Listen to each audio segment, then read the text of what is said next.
Hello students, आज का हमारा टॉपिक है बैटरी। आपका बीटेक फर्स्ट ईयर के सिलेबस के हिसाब से ये यूनिट थर्ड का लास्ट टॉपिक है। जो अभी तक सारे वीडियो हो चुके हैं, मतलब यूनिट थर्ड ओवरऑल कंप्लीट हो चुकी है, बस ये लास्ट टॉपिक बचा है बैटरी, जिसमें हमें एम्फेसिस बेसिकली करना है किस पे, लेड स्टोरेज बैटरी पे। तो इंट्रोडक्शन से थोड़ा सा स्टार्ट करते हैं, बैटरी क्या होती है। जैसे कि हम नॉर्मली बैटरीज़ घरों में इस्तेमाल करते हैं, सेल वगैरह इस्तेमाल करते हैं, वो क्या होती है, बैटरी होती है। बैटरी में क्या होते हैं कि बैटरी हमेशा इलेक्ट्रोकेमिकल सेल के बेस पर ही काम करती है। वहाँ पर एनोड कैथोड होगा, तो एनोड और कैथोड के थ्रू केमिकल रिएक्शन होगी और उसी से ही हमें इलेक्ट्रिसिटी मिलेगी। जितनी ज़्यादा हमें ज़्यादा कैपेसिटी चाहिए, तो हमें सीरीज़ में उतनी ज़्यादा बैटरी को कनेक्ट करना पड़ता है।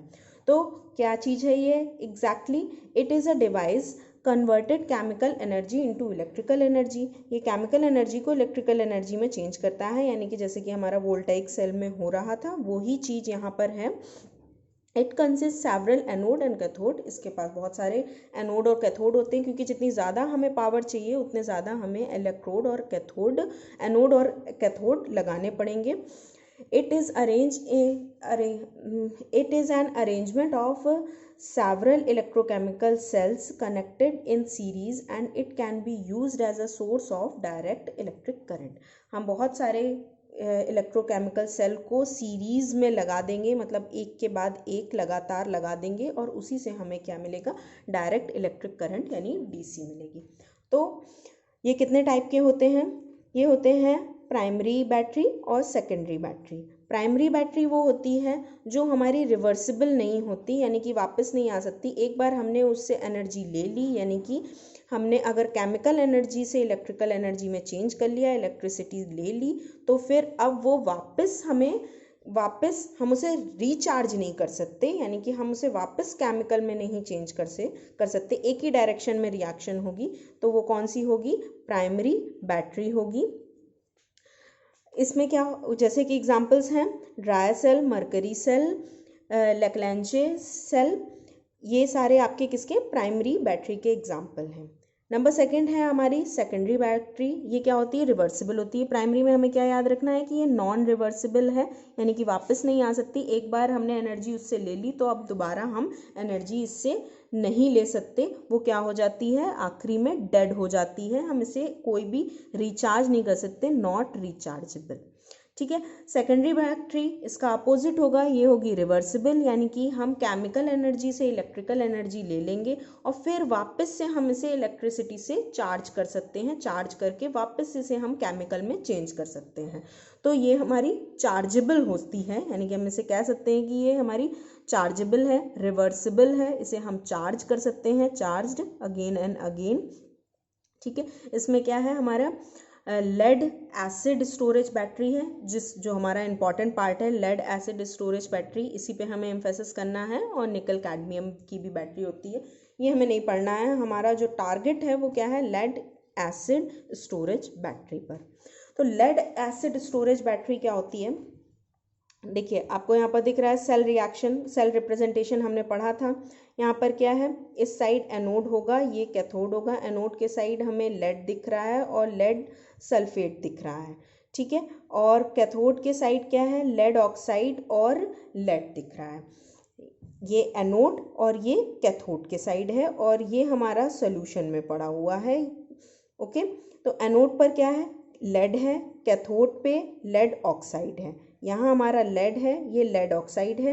ये अब हम देख रहे हैं यहाँ पर लेड सल्फेट भी है, ये एक्चुअल में ये बाद में फॉर्म होगा, ये पूरी रिएक्शन जब हम बताएंगे तो उसमें देख लेंगे। कैथोड पे क्या है, लेड ऑक्साइड है। एनोड पे स्पंजी लेड लगा हुआ है और कैथोड पे लेड ऑक्साइड है। इलेक्ट्रोलाइट कौन सा है, सल्फ्यूरिक एसिड आपका इलेक्ट्रोलाइट है। तो ये हमारी, हम क्या है, सेकेंडरी, ये आपका एग्जाम्पल भी सेकेंडरी बैटरी में है। सेकेंडरी बैटरी मतलब ये रिचार्जेबल है, इसमें रिएक्शन दोनों साइड होगी, यानी कि एक बार हमारा डिस्चार्ज होगी और फिर हम इसे चार्ज भी कर सकते हैं। जैसे आपकी कार में या फिर स्कूटी वगैरह में बैटरी लगी होती हैं वो इसी टाइप की होती है। वो डिस्चार्ज होती है जब हम स्टार्ट करते हैं तो उससे वो डिस्चार्ज हो जाती है, लेकिन जब हमारी गाड़ी चलती है तो वो क्या होती है, वापस से वो चार्ज होती रहती है। तो ये कौन सी होती है, सेकेंडरी बैटरी होती है। सेकेंडरी बैटरी के लिए हम पूरा इसका सेटअप देखें। अब ये एक्चुअल में सीरीज़ में कनेक्टेड होती हैं, मतलब हमें जितनी ज़्यादा पावर चाहिए उतनी ज़्यादा हम इसे कनेक्ट करते जाएं। मतलब एक बैटरी है, सपोज़ एक ये है, एनोड लगा है, कैथोड है, एनोड कैथोड से ये पूरा बन गया, लेकिन इसका कैपेसिटी केवल 2 वोल्ट है। तो इस तरीके से हम 2-2 वोल्ट की बहुत सारी लगा दें, 6 लगा दें तो कितनी हो जाएंगी, 12 वोल्ट का हमारा ये पूरा बैटरी का सेटअप हो जाएगा। तो इस तरीके से हम इसे लगातार सीक्वेंस में लगाकर क्या कर सकते हैं, हम इसकी कैपेसिटी को बढ़ा सकते हैं। बेसिकली हमें इसमें क्या पढ़ना है, इसकी रिएक्शन पढ़नी है। अब हम इन नोट्स की बजाय इससे हम देख लें रिएक्शन नॉर्मल मैनुअल सेटअप से। देखें जैसे कि हमारा वोल्टाइक सेल यानी कि गैल्वेनिक सेल में होता है। गैल्वेनिक सेल हम बेसिकली नाम किसे देते हैं, जहाँ पर जिंक और कॉपर हो, लेकिन वोल्टाइक सेल किसी भी मेटल के लिए हो सकता है, इसलिए हम इसे वोल्टाइक सेल कह सकते हैं। जब ये डिस्चार्ज हो रही है यानी कि केमिकल एनर्जी से इलेक्ट्रिकल एनर्जी में चेंज हो रही है, तो ये एज अ वोल्टाइक सेल काम करता है। तो वोल्टाइक सेल में क्या है, एक एनोड होगा, एक कैथोड होगा, एनोड नेगेटिव, कैथोड पॉजिटिव, और एनोड से आपका क्या होगा, इलेक्ट्रॉन रिलीज होते हैं कैथोड की तरफ। जैसे वहाँ होता है वैसे ये यहाँ पर आ रहा है, बस यहाँ पर हमारा क्या है सेटअप, क्योंकि ये लेड की है, एनोड आपका लेड है, स्पंजी लेड, और स्पंज की तरह ऐसा लेड है, स्पंजी लेड, और कैथोड क्या है आपका, ये एनोड है, एनोड, और इस साइड क्या है, कैथोड है, ये ठीक है, ये एनोड ये कैथोड। एनोड स्पंजी लेड और कैथोड आपका लेड ऑक्साइड का है, और ये इसके अंदर ये सल्फ्यूरिक एसिड का ये यहाँ पर सोल्यूशन भरा हुआ है, यानी कि सल्फ्यूरिक एसिड इसके अंदर पूरा भरा हुआ है जो इलेक्ट्रोलाइट है। रिएक्शन जब हमारी बैटरी देगी इलेक्ट्रिसिटी, तब इलेक्ट्रॉन का फ्लो कहाँ से होगा, यहाँ से यहाँ एनोड से कैथोड की तरफ, जैसे वोल्टाइक सेल में होता है। आगे जब ये डिस्चार्ज होने लगेगी तब क्या होगा, डिस्चार्ज मतलब आपकी इलेक्ट्रिसिटी ये देती जाएगी तो इसकी रिएक्शन होती जाएगी, डिस्चार्ज होती जाएगी, तब यहाँ से सल्फ्यूरिक एसिड का ये सल्फेट आयन यहाँ पर चिपकते जाएंगे, इससे लगते जाएंगे और ये डिस्चार्ज होती जाएगी। तो एक्चुअल में रिएक्शन क्या होती है, लेड है सॉलिड में है, और सल्फ्यूरिक एसिड से सल्फेट आयन निकल के H2SO4 2- आयन निकल के क्या होंगे, ये रिएक्शन कर लेंगे और लेड सल्फेट बना लेंगे और इलेक्ट्रॉन रिलीज हो जाएंगे। ये जो इलेक्ट्रॉन रिलीज होंगे वो ही यहाँ इधर इसके थ्रू यहाँ तक आएंगे। यहाँ आना, इलेक्ट्रॉन इधर की तरफ फ्लो कर रहे हैं, इसका मतलब इलेक्ट्रिसिटी किस साइड फ्लो कर रही है, इलेक्ट्रिक करंट इस साइड, इलेक्ट्रॉन के फ्लो की अपोजिट डायरेक्शन में करता है, यानी कि यहाँ इलेक्ट्रॉन फ्लो कर रहे हैं, करंट इस साइड फ्लो कर रहा है। तो एनोड पर आपकी ये रिएक्शन होगी, लेड है, लेड स्पंजी लेड का ये एनोड है, उससे सल्फेट आयन चिपकते जाएंगे और लेड सल्फेट बन जाएगा का फॉर्मेशन हो जाएगा, और उसके बाद इलेक्ट्रॉन रिलीज हो जाएंगे। ये इलेक्ट्रॉन यहाँ पर फ्लो करके आएंगे, और यहाँ इधर क्या है आपका, ये वाला इलेक्ट्रोड कौन सा है, लेड ऑक्साइड का इलेक्ट्रोड है, और सोल्यूशन में हाइड्रोजन आयन पड़े हैं क्योंकि हाइड्रोजन सल्फाइड वो सल्फ्यूरिक एसिड यहाँ पर है, तो हाइड्रोजन आयन पड़े हैं, सल्फेट आयन पड़े हैं, और इलेक्ट्रॉन इसके थ्रू ये माइग्रेट करके इधर आ रहे हैं। तो ये रिएक्शन होके ये क्या बनती है, ये भी लेड सल्फेट ही बनाता है सॉलिड में, और वाटर निकल जाता है, यानी कि वाटर आपका इसके अंदर सोल्यूशन बन जाता है और ज़्यादा वाटर की क्वांटिटी बढ़ जाती है। तो धीरे धीरे जब ये रिएक्शन होती रहती है तो ये आयंस कम होते जाएंगे और कहाँ चिपकते जाएंगे, लेड सल्फेट के फॉर्म में यहाँ पर चिपकते जाएंगे।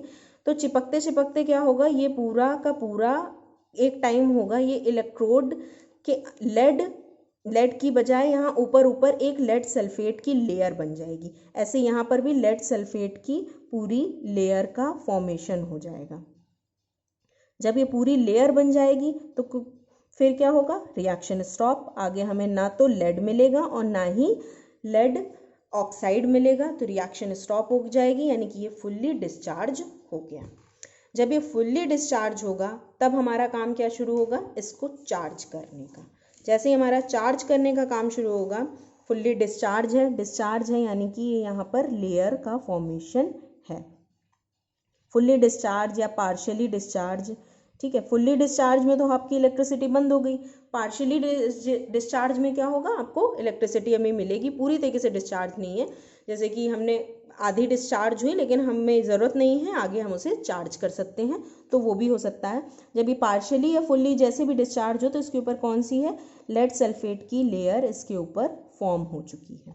फिर ये क्या बनेगा, अब बैटरी से इसे वापस से चार्ज करेंगे। पहली वाली में क्या थे, इलेक्ट्रॉन यहाँ से यहाँ फ्लो कर रहे थे, अब क्या होगा, इलेक्ट्रॉन हमारे इधर को फ्लो करने लग जाएंगे, यानी कि ये यहाँ से माइग्रेट करके इधर को इलेक्ट्रॉन आते जाएंगे बैटरी के थ्रू, और ये चार्ज होता जाएगा। जब ये चार्ज होगा तो ये वापस से क्या बना लेगा, वापस से हमारा वैसे ही सेटअप बन जाएगा। इलेक्ट्रिसिटी यहाँ नेगेटिव, ये पॉजिटिव, ये लेड बन जाएगा और ये लेड ऑक्साइड बन जाएगा। यानी कि इस पे जितनी भी ये लेयर जमा होगी वो वापस से इसके अंदर डिज़ोल्व हो जाएगी, इसके अंदर सॉल्यूशन में सल्फ्यूरिक एसिड के फॉर्म में चली जाएगी। तो जो रिएक्शन हमने यहाँ पर पढ़ी थी एनोड और कैथोड की, जस्ट अपोजिट रिएक्शन हम इसमें पढ़ेंगे। एनोड वही है, कैथोड वही है, बस रिएक्शन पलट गई। हमारा ये फॉर्मेशन हो चुका था, इस वाली रिएक्शन में लेड सल्फेट का फॉर्मेशन हो गया था और इलेक्ट्रॉन हमारे रिलीज हो गए थे, रिलीज होके यहाँ पहुँच गए थे। अब क्योंकि बैटरी ने फोर्सफुली इन इलेक्ट्रॉन्स को इस डायरेक्शन से, वैसे भी जाना बंद हो गए थे क्योंकि ये फुल्ली डिस्चार्ज हो गई थी, अगर फुल्ली डिस्चार्ज नहीं होगी, पार्शियली भी होगी, तो फोर्सफुली बैटरी क्या करेगी, इन इलेक्ट्रॉन्स के फ्लो को यहाँ की बजाय इस साइड माइग्रेट कराना शुरू कर देगी। तो बैटरी की वजह से क्या होंगे, इलेक्ट्रॉन इस डायरेक्शन में माइग्रेट करना शुरू करेंगे और ये धीमे धीमे ये जो लेयर का फॉर्मेशन हुआ है, लेड सल्फेट का फॉर्मेशन हुआ है, वो डिज़ोल्व होके सल्फ्यूरिक एसिड यहाँ पर बनाता जाएगा और इसका कंसंट्रेशन बढ़ता जाएगा। क्या होगा, लेड सल्फेट फॉर्म था, इलेक्ट्रॉन वापस से आए बैटरी के थ्रू और क्या, लेड आपका सॉलिड में, यानी कि ये पूरी लेयर हट जाएगी सॉलिड में और सल्फेट अलग हो जाएगा, वो जो इसमें वापस से मिल जाएगा इस इलेक्ट्रोलाइट में। कैथोड पे क्या होगी, कैथोड वाली रिएक्शन भी जस्ट अपोजिट है। आपका ये यहाँ फॉर्मेशन हो चुका था लेड सल्फेट का और वाटर का, तो लेड सल्फेट और वाटर वापस से ये रिएक्शन करना शुरू करेंगे इसकी वजह से, क्योंकि ये इससे इलेक्ट्रॉन ले रहा है, यहाँ पर लिए जा रहे हैं ना, तो इनसे इलेक्ट्रॉन लेगा। ये बैटरी फोर्सफुली यहाँ से इलेक्ट्रॉन निकालना शुरू करेगी और यहाँ डालना शुरू करेगी, तो इससे इलेक्ट्रॉन निकलेंगे तो ये वापस से क्या बनेगा, लेड ऑक्साइड में कन्वर्ट हो जाएगा और हाइड्रोजन आयन, सल्फेट आयन और इलेक्ट्रॉन निकल जाएंगे जो फोर्सफुली बैटरी के द्वारा निकाले गए होंगे। तो आपकी ये बैटरी का फुल सेटअप था। बस क्या करना है, आपको एक रिएक्शन याद रखनी है एनोड कैथोड की, सेम रिएक्शन दूसरे में अपोजिट हो जानी है। एक में क्या होना है, इलेक्ट्रॉन की डायरेक्शन जैसे वोल्टेइक सेल में था वैसे ही होगा, इलेक्ट्रॉन की ये डायरेक्शन इस साइड रहेगी, और जैसे कि इलेक्ट्रोलिटिक सेल में था, इलेक्ट्रोलिटिक सेल हमने शुरुआत के लेक्चर में वीडियो में बताया था, उसमें क्या था, बैटरी से हम इसको चार्ज करते हैं, इलेक्ट्रिकल एनर्जी से केमिकल एनर्जी में चेंज होता है। यानी कि यहाँ पर जो बैटरी है, मतलब जो हम बैटरी पढ़ रहे हैं, सेल पढ़ रहे हैं, वो क्या है, दोनों चीज़ों पे काम करता है। वोल्टेइक सेल पे भी सेकेंडरी बैटरी की बात हो रही, प्राइमरी नहीं, प्राइमरी नॉन रिचार्जेबल है, रिचार्जेबल की बात हो रही है। रिचार्जेबल क्या है, दोनों चीज़ें लेके चलता है वोल्टेइक सेल जो यहाँ पर है। जब हमारी डिस्चार्जिंग होनी है तब वो वोल्टेइक सेल की तरह काम करना है, जब चार्जिंग होनी है तब वो इलेक्ट्रोलिटिक सेल की तरह काम करेगा। तो आज का लेक्चर इतना ही, इसके अलावा इसमें और कुछ नहीं है। ये आपके नोट्स में जिस तरीके से दिया है वही चीज़ है, चार्ज करने वाली ये बैटरी है, ठीक है, रिएक्शन वही लिखी हुई है और यहाँ पर एक फिगर के थ्रू समझाया गया है। आप इसके थ्रू दोनों फिगर से भी समझ सकते हैं, रफ फिगर भी बना के आप इसे रिप्रेजेंट कर सकते हैं। तो आज के लेक्चर से आपका ये पूरी यूनिट 3 कंप्लीट हो चुकी है, इलेक्ट्रोकेमिस्ट्री, जिसमें फेज़ रूल भी था और आपका कोरोजन था। इलेक्ट्रोकेमिस्ट्री थी, फेज़ रूल और कोरोजन था, ये सारा कुछ पार्ट खत्म हो चुका है। अब कोई क्वेरी हो तो आप कमेंट में लिख सकते हैं और रिलेटेड लिंक भी आपको डिस्क्रिप्शन में यहीं मिल जाएंगे।